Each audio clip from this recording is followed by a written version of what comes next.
Hello, Senior Stoner fan. Just the real Senior Stoner back at you for your Lookah Unicorn dab of the day. Hello, everybody. Today is Wednesday.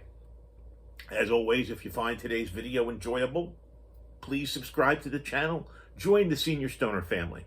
Send a like my way, and please don't forget the comments. I reply to all of them. Let's get started. Many years ago, I'm 63. Many years ago, I said no to something. I must have been 4 years old. And the person I was saying no to would not stop trying to convince me yes. What did that teach me? And I finally said yes. It taught me that when somebody said no, I had to find a way to make them say yes. It's not that simple. It's actually called negotiating. And you don't end up from left side going to the right side all the time. Matter of fact, most of the time you end up in the middle. So what I want to talk about today are strategies and tactics, characteristics, let's say, of successful and effective negotiators. Because it's got to be a win-win. You can't have one person winning and the other person losing in a negotiation. That's hit and leave. So when you have experience, when you have a lot of experience in a particular thing, it enables you to know ahead of time the value of something. So you know how far to negotiate. But a lot of times people don't know the value. It's not an innate thing for them to understand these things. So the negotiating game is much more difficult to master. Here's how I think people need to approach it. And this is after 40 plus years as a sales executive. Here we go. First thing you need to approach negotiating with is you got to leave little to chance. Win negotiators know the fact that everything that can go wrong might go wrong.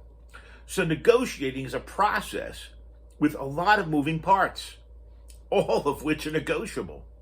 So great negotiators expect the unexpected and prepare accordingly.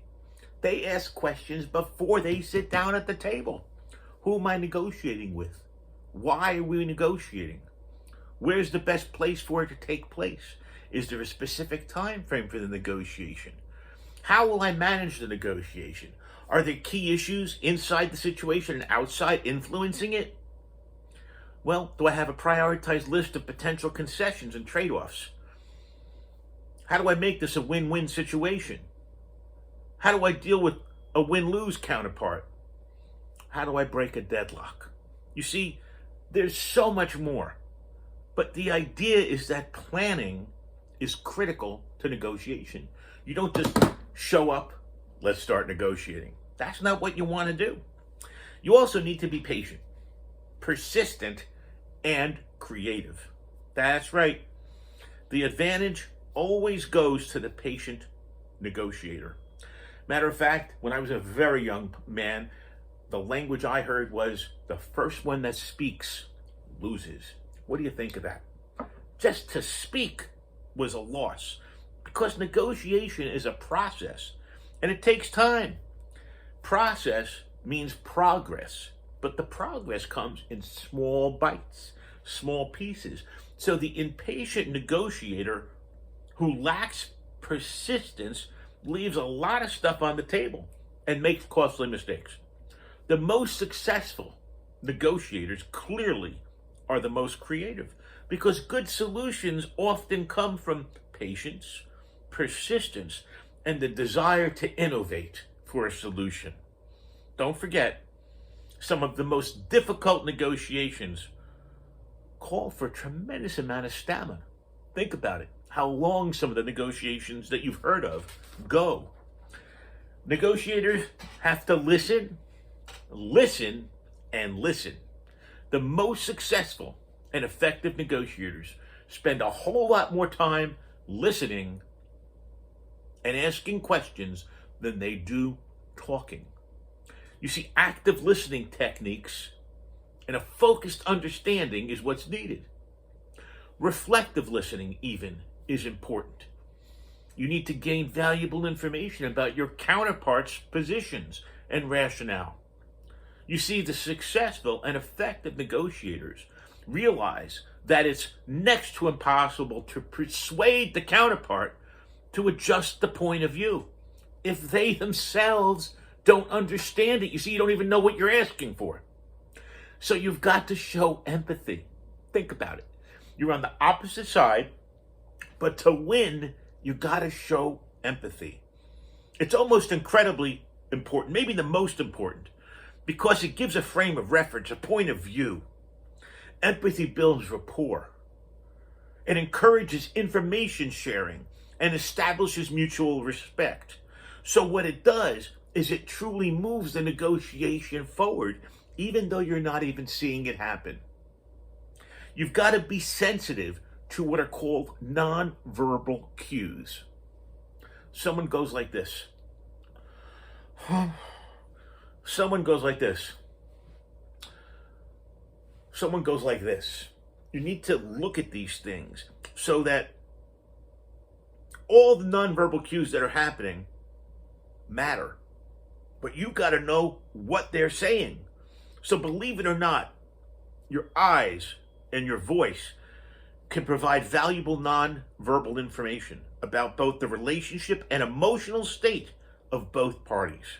You see, when messages delivered verbally conflict with the nonverbal, experienced negotiators attribute the credibility to the nonverbal message. For example, if I am saying yes but shaking my head no, it's no. What do you think of that? So body speaks louder than words. Now, this is incredibly important for everyone. Don't take it personally. Come on. When you feel angry, frustrated, embarrassed, defensive, or just plain mad at somebody, it affects your counterpart's beliefs and attitudes or behaviors on you during a negotiation. It's extremely difficult to respond intelligently and calmly if you're taking things personally. Successful and effective negotiators have learned to detach themselves, that is correct, emotionally, by accepting the simple fact that beliefs, attitudes, and behaviors don't belong to them. You see? So it's critical. They don't take responsibility for them either. It's one of life's most important skills. How not to take things personally. If you take them personally, honestly, you'll never win a negotiation. You'll lose before you start. So be an innovator. Be an innovative, creative problem solver, because negotiations are truly very competitive, as they should be. Looking for a win-win is important, but spirited rivalry is going to call out several things. So you must clearly identify problem issues and their effects and impacts on the negotiation. You must explain to each side how those problems and issues relate and why they're important. And you must clarify similarities and differences between the two parties' interests. Believe it or not, there might be common goals, and propose trade-offs to make the gap narrower. And one of the most important things to do in a negotiation is what? Stay loose. Stay flexible. Negotiation is a movement. Negotiation is an exercise in flexibility. The opening offer, the counter offer, and finally, the mutually acceptable solution. Yes, they are all based on flexibilities. You see, that's why they call it a settlement. You see, that's why they call them acceptable or not acceptable. Every solution has a range to it, a high and a low. We also have to remember to learn, truly learn, and embrace from our mistakes. Because if you're going to strive to be a negotiator, and a good one at that, well, whether you're a newbie, whether you've been working on it, or you're a pro, you must control yourself. So you must learn from your mistakes. You're going to make them. You're going to do and say things that are incorrect. I learned the following way. Don't negotiate with your biggest customer first. Negotiate with your smallest customers and practice your negotiating skills. How about that? Because what you want to do, and it happens to all of us, is you want to make sure you learn from the error of your ways. You move on and you become a successful negotiator. Unfortunately, those who don't are making the biggest mistake of all. What we need to think about boils down to is you have to play the game. It's kind of like the lottery. You can't win if you don't play. And you know what you have to do? You have to play it well. You must have considerable knowledge about whatever your negotiation process is. You have to know the rules. You have to know the rituals. You have to know the strategies. And you have to know the tactics. Because nobody's going to hand you a playbook for the negotiation and say, hey, this is for you. No, you've got to set the table. You've got to make sure that you're there for your primary reason and you know what it is. So guess what? It's not going to be long before all of you out there are great negotiators. And if you're a negotiator already, you're going to be better at it. This is The Real Senior Stoner with the Unicorn by Lookah. And we're about to put our diamond dab in. But I also want to indicate to everybody that you have the capability to negotiate whether you practice, whether you have a lot of knowledge or not. What happens, and let's think about this logically, it's the degree of success in your negotiations that's going to differ. You don't have to be an accountant to negotiate money.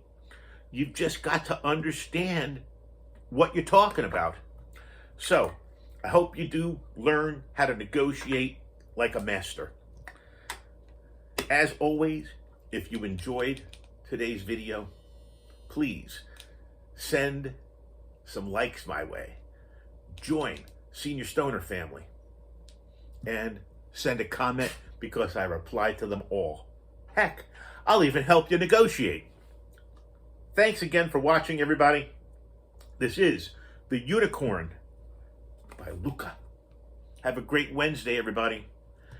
Let's get on that dab train. Cheers.